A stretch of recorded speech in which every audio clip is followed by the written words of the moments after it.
This episode of Super Pulp Science is brought to you by From Pitch to Published, our illustrated bookmaking masterclass, which is on January 26th from 10 to 6 p.m., where we talk about how to make books and how to make a living making books and all the little things in between. For more information, email chasingartwork@gmail.com.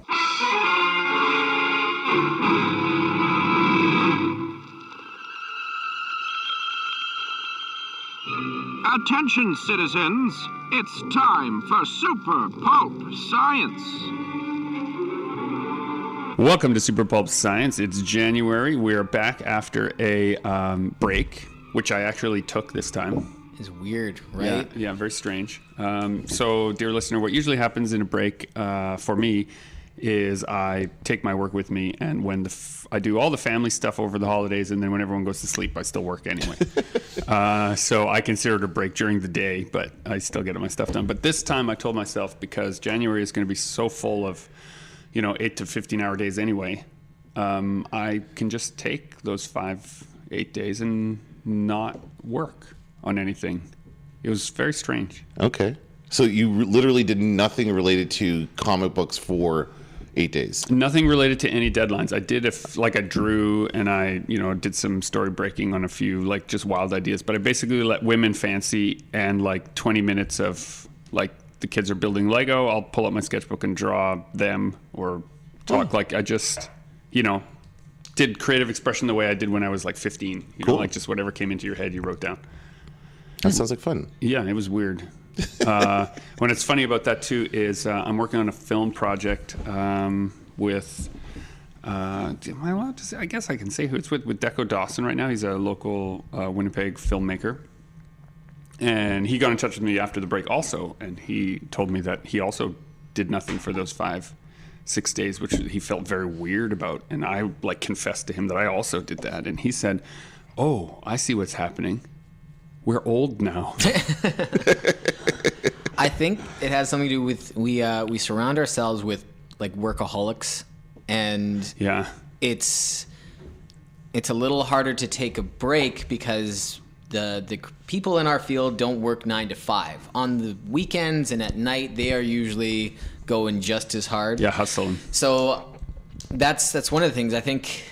Every time I try to take a break, it's always kind of this voice in the back of my head that, these other guys, they're getting ahead, they're getting work done right now while you're chillaxing. It's you're part of the rat race? Is that your... I think so, yeah. Do you think that what's happening there, do you think social media has a negative impact on us? Definitely. I do, yeah. Absolutely I do.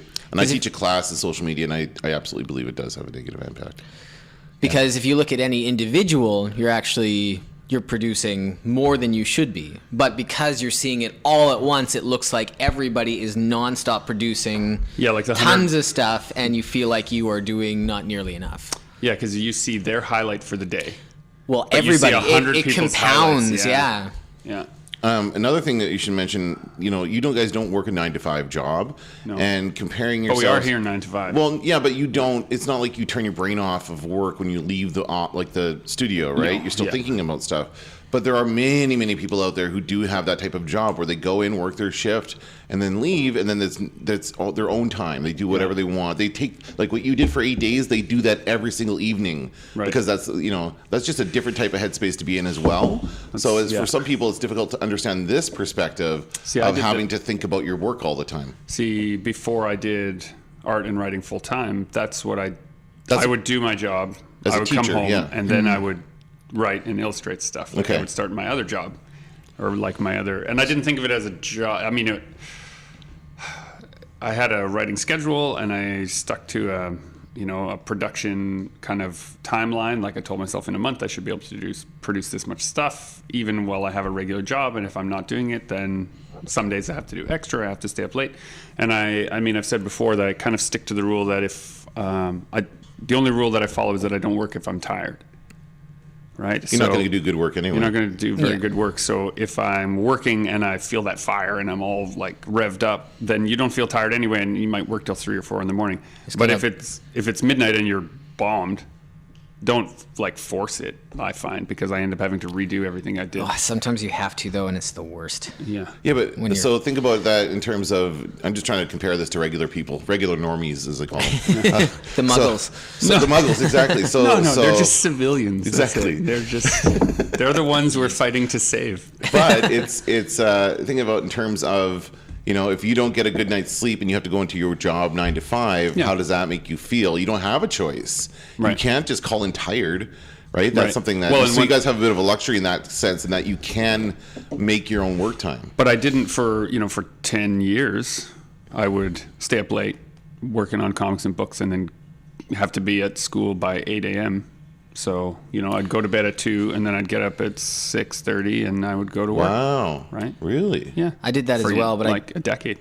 I don't think I fared nearly as well on that amount of sleep. I have, we've talked about this on the podcast too. I have the genetic predisposition to excellent nap powers. Right. So I can take a 20-minute nap and go have a dream and wake up and get You back feel at great. it. Yeah, I feel amazing. I got into Yeah. the very unhealthy schedule of so going to work from 9 to 5, coming home and sleeping until like 9 o'clock at night, waking up and then working till 2:33. Oh, yeah. And then waking up for 8:30, doing probably a half-assed job at work, and then going to bed again. Yeah. Because the real work to me was from the 9 till 3 a.m. Well, when we first got into the studio, when we were first coming up with this idea that we would share the same space, one of the things you brought up was I think you'll help normalize my schedule, knowing that you're going to show up early and work a regular work day so that you can be home for your family will help.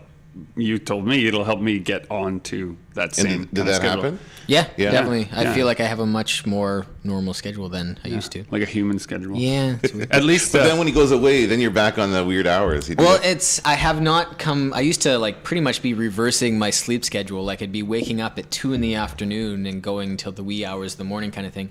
And I haven't been in that kind of schedule in a very long time, and I think that's probably for the best. Yeah. It'll happen again once due dates start approaching, probably. Yeah. But And I still stay up. I still do double shifts sometimes doing this job. Like if there's a deadline or whatever, you do the day and then you do the home stuff, and then everyone goes to bed and you do the night stuff. But my kids get up early and we have to go to school, right? So I have to get up and make lunches and do breakfast and do all that kind of stuff.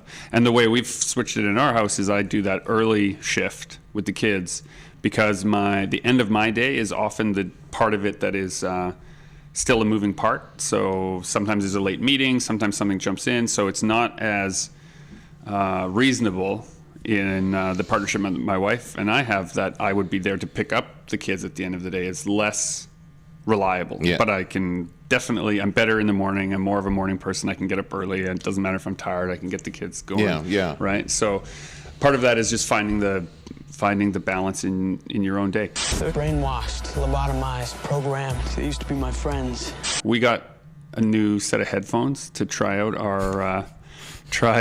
developing our podcast. We've been when we did the episode 1 of the podcast, we talked about you gave us advice that we don't have to have all the gear right away. We can just do it a little at a time and figure it out.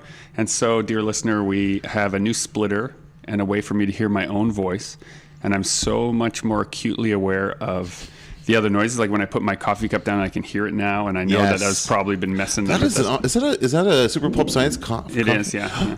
Where are those available? Well, these aren't. We're gonna get one of those. So when I was working originally on the Super Pulp Science characters, we were going to this creative retreat, and so we made cups for the creative. So this Go Make Things on the cup here is. Oh, you should sell those. Yeah. Oh, I so want one of those. We'll get you one. What was I interrupted you? I don't know. You just saw my coffee cup, and now yeah. we're talking about. It developed just going naturally, like moving normally into expanding the gear and the stuff that you need, right? So and so I liken it to a hobby for me because this is my gear and I buy this a little bit at a time. The splitter thing came out of first of all, I needed a new adapter. This mixer has what they call the big what do you call that? I should know. Plugs, the big like old headphone school, jack? Yeah, old school jacks. Old school jacks. So I have to adapt my new school jack to that. And then the splitter kind of came out of, I wouldn't mind having. Who is it that came on the podcast and said they wanted to be able to hear themselves? There was we've had people mention that a few times. Someone's come on and said, "Oh, we should have headphones." I'm like, "Yes, you're right, we should." So that's why I got that. And again, it's only a couple bucks, so it was not a huge investment, but it does help so much in monitoring your voice and just being aware of how you sound, and just a reassurance that everything's working properly. Yeah, and for the dear listener that may want to start their own podcast or what have you, one of the things that it's good for having the headphones in is that when I go like this and I'm talking normally, which you do quite often. Which I do quite a lot. Now I can hear it, and I know, and I can self-correct a little bit without having to be prompted or Dan wave at me. There's it's always that. There's always that. Not the fear. Every so often you come into some kind of new situation or new realm, and like if you were to come into this podcast tomorrow, not knowing anything and seeing all this fancy equipment. Yeah, we got a fair amount of gear now. Yeah, you think that it all came all at the same time, and it was like from day one, we had this kind of setup. And it's hard for you to imagine that it was a slowly growing thing. We didn't even have socks on the mics when we started. Like these mics have a little foam, the little foam piece on the microphone. It's called a sock. It's a little terminology, and that's to prevent popped peas. Although you're still getting it because I'm exaggerating. But when you speak casually into a microphone, it does diffuse the air that comes out of your mouth when you say peas. And also to avoid the heavy breathing, which we sometimes used to get. I don't know what you're talking about. We're going to start an ASMR podcast. Oh, stop with that. Stop. See, you just got this. You got the response there. You got the ASMR. Yeah. But I think that's true. Like so many things, at first glance, it seems so overwhelming to get to that point, and you don't realize how slow of a build it is. Mm-hmm. Well, it's the same thing for what you guys do, right? Yeah. You didn't have your fancy thingy. I started with like a CRT monitor and like a 4x6 like knockoff Wacom before I actually got a Wacom. Those bamboos? What were they called? No, bamboos didn't exist. This was really old school. Yeah. So you kind of, so for people who are wondering where to start and they don't know how to get from like point A to point B, when they see like stuff that we're doing or when we see other people, the thing to remind yourself is that you're actually looking in at somebody's life already in progress. Yeah. Right? You're not seeing it at the start. So anything that we're doing that's working, it's only working because you failed at it 100 other ways. Yes. Oh, yes. Right? Like I've been doing the podcasting thing for 7 years now, so I failed a lot. Absolutely. Right? But you also have experience in radio, and you're able to transfer some of that into here. Yeah. But it's not a one-to-one, right? So you might say to yourself, oh, I can draw and I can write. I can for sure do comics, for example. And then you do your first comic, right? Like when I did my first comics, and then they were like pretty awful. Right? And did you really think that about yourself at the time? You didn't think that at the time? I was just like almost an hour after the first comic came off the printer, I was pretty disappointed with it. Like I was so full of promise, and then I really looked at it like as a product with like a critical eye, and I was like, oh my gosh, I thought I was I thought I could do so much better. And that's just part of it, right? But rather than be suddenly disillusioned and give up, you say, okay, well, this is where I was, right? Where am I going now? Now, with every successive kid, we are getting closer and closer to perfection. So someone was asking me recently about all the stuff that we have going on, and they're like, oh, it's not, you have such an interesting job. You're always doing something different, because I was telling them about the play, I was telling them about the movie, I was telling them about the animation, and what it really boils down to, and like the way I think of my job is every day I'm going to make some words and some pictures and figure out how they fit together. And as long as I consider that just the little box I'm in, it becomes a lot easier not to be overwhelmed with all the other parts that you're supposed to be an expert in, right? Because you just can't be an expert in all of those things. And so that's what you do for all these different like you're talking about all these different types of media, like play. Is it like a storyboard kind of thing where you're planning it out? Oh no, you told us about that before. You're designing a book or something to go. So okay, well with the play with Red Earth, Andrea Sargison and I co-created this play, and she had this idea that we would do somehow bring a graphic novel to the stage. Right. And we didn't know what that was. So we sat down and we experimented with lots of different things like rear projection and front projection and silhouettes and, with actors and like how could you interact with 2D illustrations or perhaps animations or what things in a way that allowed the audience to be immersed in it. So rather than be distracted by all of the different parts where they say, oh, okay, well, there's some pictures over there and some actors over here, where there's a moment where you ignore the media and you just fall into the story. And so we spent, a month experimenting. We had actors and we had projectionists and we had like a pretty big crew, and we had room at Prairie Theatre Exchange, and we, basically did a proof of concept of what we might try. And our only goal was to experiment, to try and put together an experimental piece of theater and to look for the moments in which the audience would forget that it was experimental theater, right? And they would instead just say, oh, that's a cool part of that story. And in that experiment, I would say of like an hour-long presentation, like we did we brought in an audience and then we showed them all the stuff we had workshopped. I would say there was maybe 5 moments, maybe about 2 minutes long each, where that actually occurred. Oh, okay. Right? So from the standpoint of what that hour we produced that first time, it was a failure in that it wasn't an hour of entertainment. But for us, because our purpose was to experiment with, could we find places where moving pictures, still images, actors, narrators, and music could coalesce in an experience that was different than what you would get in comics or in film, but would be a combination of those things. We found some grains of sand, like we kind of sifted for the gold, right? And then once we had those little nuggets, we said, okay, we know how we made those. We went away and we tried to build a whole new theater experience around the parts that work. Yeah. Right? That's interesting. Nothing exists in a vacuum, right? Nobody comes up with an idea and just goes forward with it without getting any type of input. Yeah, right. So when you think about things like plays, like we kind of know how that process looks for more popular media like TV and movies and that kind of stuff. But for plays, you never think about how did they get there? How did they determine that was going to work? Right. So having that, it's interesting. I've never heard of that happening before. Well, and I'm sure it happens. Does it happen a lot? Yeah, no? workshopping is very common Okay. in the theater world. But it's not...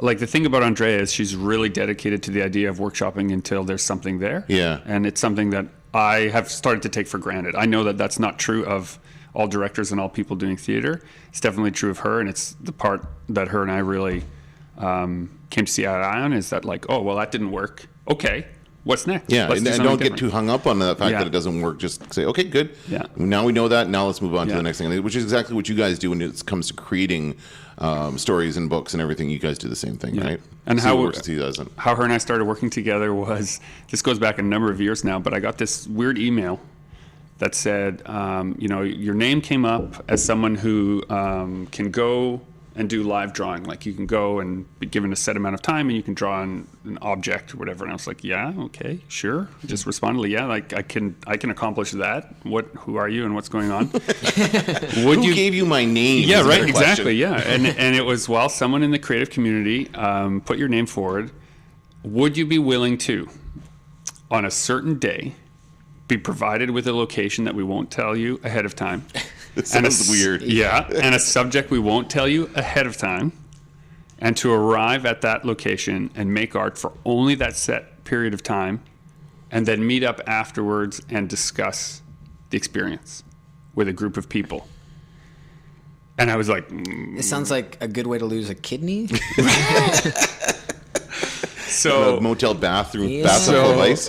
Andrea is part of a group called One Trunk Theater, and they were doing, they do a lot of experimental theater stuff. And so the idea of this project, this is how I first came to meet her, is that they had poets, artists, visual artists in lots of mediums like photographers and drawing and film and whatever, go to all of these different locations as a surprise, like to arrive without knowing where it would be, so you couldn't think about it or prep it, be given something that you're supposed to kind of capture, and then bringing those captured pieces back to a group of theater folks, like actors, who then try to distill the images, the words, the music, the video into a theater piece, basically like a transmission of like a place into one medium into another medium, and then mix all that stuff together. And it was just like you would think to yourself, like, why would anybody do that? But that's why you would do it. It was so amazing to just have this, crazy, no strings attached, no holds barred, creative expression group of people. And it was like, you've heard on the podcast before, I'm a big William Gibson fan. So like when we all met, it felt like that moment in every Gibson novel where all the like strange specialists all end up in the same room and they all figure out why they're there. This was us. We were all there, and we were all sharing our stuff. And we realized now that the goal was we were out there collecting the nuggets. And could you translate one type of artistic medium into another was kind of to figure out where that connection was. So that's how it started. And then we actually made a theater piece that was related to that, where I did live drawing projected across the actors while they enacted elements from the poetry that was written and a bunch of other things. And we just did this little like presentation. And I was so impressed with Andrea's ability to take all these disparate personalities, working flows, and just like keep us all on a schedule, get the work all produced on time, keep us all organized, and make a thing that people could come and experience. And so I told her after the fact, it wasn't a huge production, that first little thing we did. I just told her like, don't lose my number. Whatever you're doing that's crazy like this, let's do more stuff like this. I just really appreciate it. And then I told her why. I said, like, it's very rare that you can get all these random folks together, organized, have them produce work in a timely fashion, and then it all come together. So you have a superpower. Please keep me on your list. And so we've done a number of things as a result of that. And one day she invited me into this writer's room. She'd like called me up and said, I can pay you X. You can come and be in a writer's room. You're going to write a bunch of stuff. And then that same day, a bunch of actors are going to perform those scenes, and there'll be a couple other writers in the room, and we're just going to workshop. And the working relationship that came from that, as the long story short, is it developed into this project where we said, let's work on something on a larger scale. Yeah. Crazy. So when does this play open? So it's May 5th to the 18th, Prairie Theatre Exchange. And a surprise to me, but to no one in theater who's listening to this, it's very similar to the way you promote a book, right? The book's not finished when it's on the schedule, right? You're still working on it, and you have a deadline. And so we're still working on all the moving parts that lead us up to that stage date. Just fancy terms for that, but I'm not like a full-blooded theater person, so I don't know all those fancy terms. But what was cool, and I was telling Justin the other day, we had, we had 10 or 15 people here for that meeting, for that Red Earth meeting. And I was telling him I felt like a bit of a fraud. Like I didn't really feel capable of pulling off a giant theater production as we got closer to the date. And then we all sat in this room and I realized, oh yeah, I'm just part of a team. Oh yeah, I can do my part. Do your part. I just have to They'll all do their part. And this comes back around to what you're saying. So it's just the words and pictures. Once I realized, my only responsibility is words. I like words. I like breaking story. I like writing scripts. I can do that part. That's easy. I like drawing pictures. Oh, well, okay, that part's easy. Someone else is going to put it all together, and you just have to trust in the team when you're on a team. So that's one of those sorts of things where you have to conceptualize, but then pull back and not get too hung up on how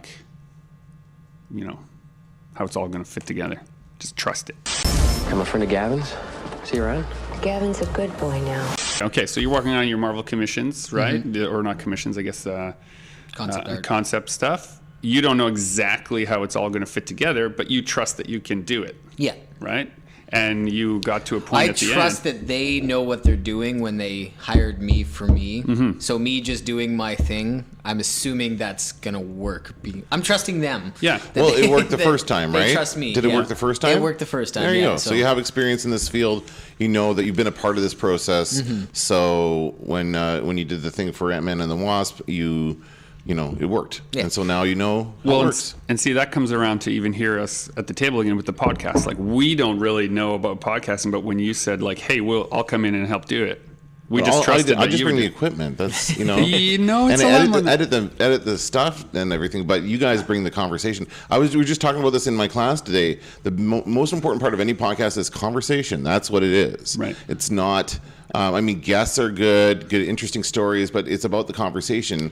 If you have like a one-sided interview where the person's just asking a question, then asking, answering, Right. that's not as interesting to listen Actually, to. I think the best part about the last podcast with Jonathan Ball and Gregory Kamichuk Yeah. was all the faculty clips that you put in there. I really, really like that. See, and so that's where the producer I was element waiting comes for in. you guys to stop talking so there'd be another faculty clip. So that's something we're doing. Ouch. And for those for long-time listeners who might not know what we're talking about, we started off, again, this is again about the evolution of the podcast. So we started off by, I wanted these transitions to kind of break, it kind of like refocuses the audience into listening. It also breaks up different topics, and there's just these little transitions between segments. And so I started by just playing the voiceover of the super pulp science, like the thing at Right. the beginning. Yeah. So super pulp, and I just kind of break that up and Yeah. make little things about it. And then we got the idea to put movie clips in, so we started doing that. John Carpenter. Yeah, there was last season there was a standing order to include a clip from a John Carpenter film in every episode, so I did that once we decided that I did that going Yeah. forward.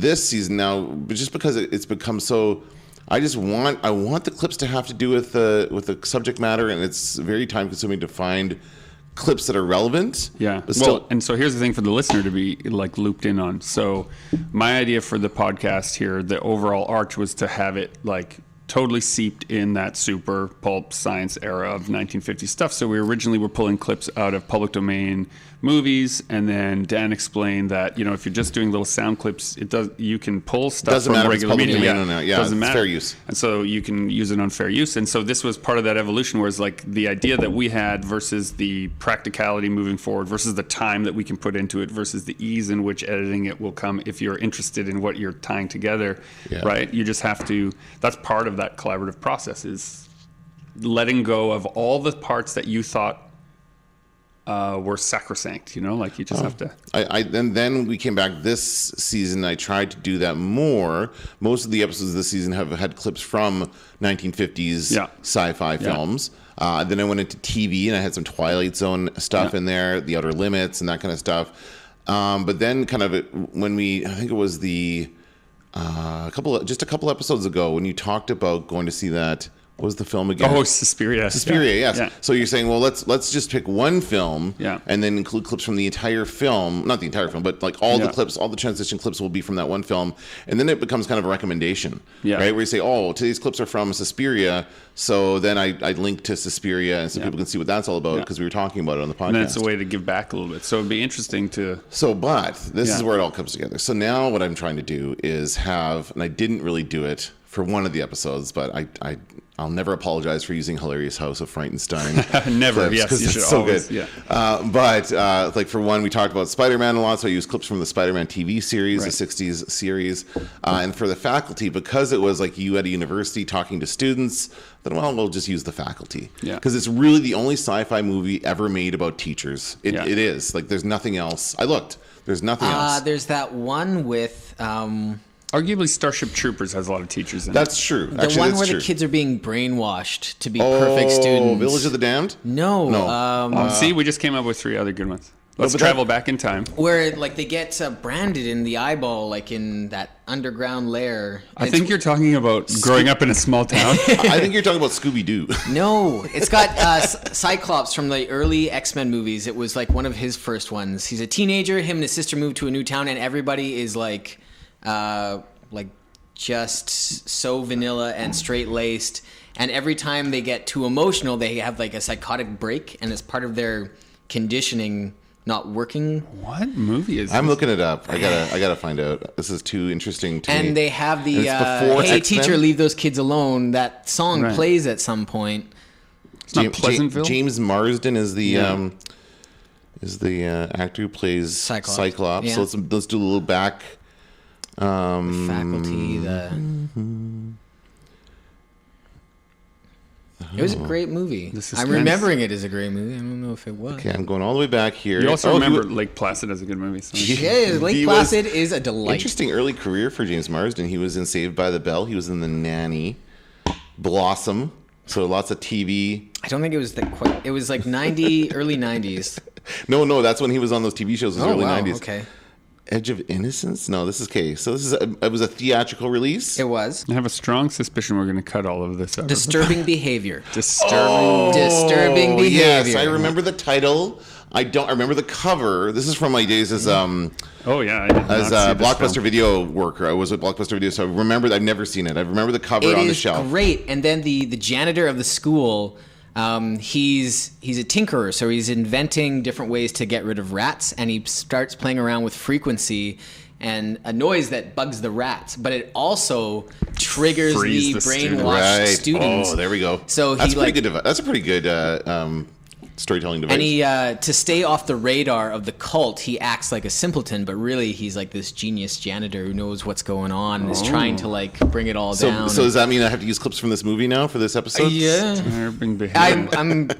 I'm remembering it quite fondly. I wonder if we were to rewatch it now, if that would all come crashing down. I noticed. I feel like there's a crash. when I go into these and I looked, for example, up for clips from The Faculty, it doesn't hold up. I remember liking that movie, but it does not hold up as much as I would hope it would. Is there CG or is that monster? No, it's CG. It's CG. Oh, Yeah, is it's it? not Oh, practical. no. Oh, no. Some parts of it are practical, but the big Yeah. monster at the end is a CG thing. So yeah, it did not look good. Generally a bad idea. Rats from the bay. You rats! Rats everywhere. I had a meeting yesterday with Mike Sanders, a filmmaker that we've worked with before. He's actually been on the podcast. He is the one who said we needed headphones. He probably, yeah. Yes, that sounds like yeah, something he that would do. sounds like- He's obsessed with how sound design works in things, so yeah, I could see that. But what we were talking about was I found this little video clip of an old 50s style, it might have been even earlier, probably maybe 30s, 40s. Side note, Disturbing Behavior is also where I fell in love with Katie Holmes. That was like one of her earlier films. Oh, yeah. Maybe I wonder if that's I where think we Tom need to- Cruise also fell in love Maybe. with I her. don't think so. I think we need to rewatch Disturbing Behavior. I Anyway, don't- sorry. I don't think that's a good idea. Michael but- Sanders. Yeah, you're exhibiting some disturbing behavior right now about this. I've lost my train of thought. Oh, 50s, 30s. Okay, silent movie technique of. See, we weren't aware of this, or I was not aware of this. In those old movies where you would see like this huge elaborate set of like an old like temple or like a sunken ship or just any of these kinds of things, and the little person would come walking in, and when you look back at those old movies, you wonder like, is that a set painting, or is that part of the set, or how did they do that, or it seems practical, or the lighting is switching so it can't be a painting. It's done with a mirror and a model, and so a huge reflective surface is presented to the camera. The model is placed behind the camera, so the model is being reflected into the mirror, and then part of the reflective backing on the back of the mirror is scratched out, and you shoot through that to the actor at whatever distance you need them to appear to be in scale with the object that's reflected on the surface of the mirror. Wow. So the scratching of the mirror, that's like, it's such a doy. Yeah. Like, it makes so much sense, but I mean, it's what, and like anyone doing visual effects right now who's listening to this is like, well, we just do that as a composite these days. But if you consider, right, like independent filmmaking and the kind of like weird experimental films that you see, this is a trick that was a staple of filmmaking for 40, 50 years that suddenly just vanished. Like people don't use that technique at all. So we were trying to contrive a reason in which to experiment with this technique in a way, and what we decided was, if it can only look as good as those old 50s movies, we'll do a little short film in the style of those old 50s movies, and then we'll be well on our way to just having a great time. And Let's post a clip. Let's share a clip with the audience so that they know. Sure, yeah. What kind of thing we're talking just about? what the hell I'm talking really about. good Charlie visual to this. Chaplin was a fan of that as well. A lot of his like some of his stunt work where it looked like he was about to fall over like a building or fall. It's a lot of it's that mirror trick. Yeah, as well. forced perspective and things like that. It's really quite interesting. But this comes all around to the idea of just words and pictures. So for me, it was, here's a way to use pictures, static 2D images, which is on my mind because of what we're doing with the play. And then I'm looking for techniques that could be used. Definitely won't work as a theater piece, but it would work in camera. And, we work with TV and film folks once in a while. And so, sitting down with them and saying, like, here is an idea. And our conversation wasn't, hey, I have a brilliant idea and a great story and all this stuff. It actually came down to that little grain again, that little bit. Here's a thing that works and worked for years. How can we do that now and build something around it that would work. And, Mike is a very practical person when it comes to the plan. He is a very passionate, creative person, but when we're making a plan, he's like, okay, well, we don't want to spend days and days doing this. Can we figure out a way to make the model and then shoot it for one day? And where could we shoot it? And what would we use it for if we had it?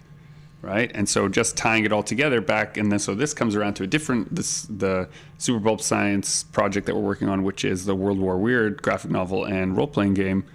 We need a Kickstarter video for it eventually. And so I said, okay, what if we did an old school style, H.P. Lovecraft inspired guy in the frozen north coming out of an old temple, right, marching towards camera. It would allow us to experiment with the clip, to try the technology, and if it looks really bad, at worst case, it's a funny gag for a Kickstarter video, right? Yeah, and it fits in that brand of the 50s kind of pulp science, that's right, pulp fiction stuff you're putting together. Yeah. And so I guess the reason I bring all this up is for the listener's sake, is that if you're not sure how it can all work, you just have to kind of let the idea out there and then look at spread out on a board somewhere all the stuff that you're already doing and figure out how it could fit together, right? Experiments are great, but they are the same way that you do world building. World building can eat up all of your time as a writer, and then you don't get anything done. Mm-hmm. Experimenting can eat up all of your time making these great experiments, but then you have nothing to show anybody for any reason, right? You just did a bunch of experimenting. So trying to thread through your efforts into something that pulls those experiments into stuff you can show people, and then widen the conversation about what you can learn and how you can learn it.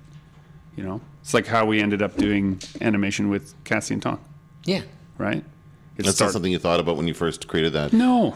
Something we dreamed about, but never really, it didn't make sense, or we didn't know how we'd get there, but wouldn't it be cool? Yeah, the first day we launched it, people were like, hey, this looks like something from like an animated movie, and we laughed. We were like, yeah, someday, maybe we'll work on an animation, right? And here we are, and it's not by any stretch of the imagination a done deal, but it's just a way in which if you want to do something, you have to, create yourself through what you do. If you want to try doing animation, you better try doing animation. We live, we die, no one knows why, okay? Justin, you posted something on Instagram recently. Oh, yeah. Let's talk about that animation. What was that all about? So, yeah, Justin had a genius idea. Okay, so we probably should leave the names out of it. We're going to leave names vaguely out of it. There's an opportunity might be coming Greg and my way to submit some projects to a company, and they might say yes, they might say no. And so we had to come up with a bunch of ideas of neat products for these guys to use, and one of the ones that I came up with was a flip book of a robot being built. And I think that just ties into just me as an artist. I love robots in different stages of disrepair and being built and battle damage, and I love pristine robots. I don't like. I like a robot with half his arm missing and his a picture of Optimus Prime over there. Just his electronic guts hanging out. So this idea of doing a flip book of a robot being built is oh my god, I love that idea. And then over the Christmas break, it was all I was thinking about was how cool a flip book would be. And then okay, well, what's something that's a little quicker than making a flip book? And I haven't played around with Photoshop animation at all ever. I know it exists, and I know it's not. I know how to use Flash very, very well, and I used to use it all the time. So I figured I know how to use Flash. I'll be able to get a hold of this Photoshop animation pretty easily.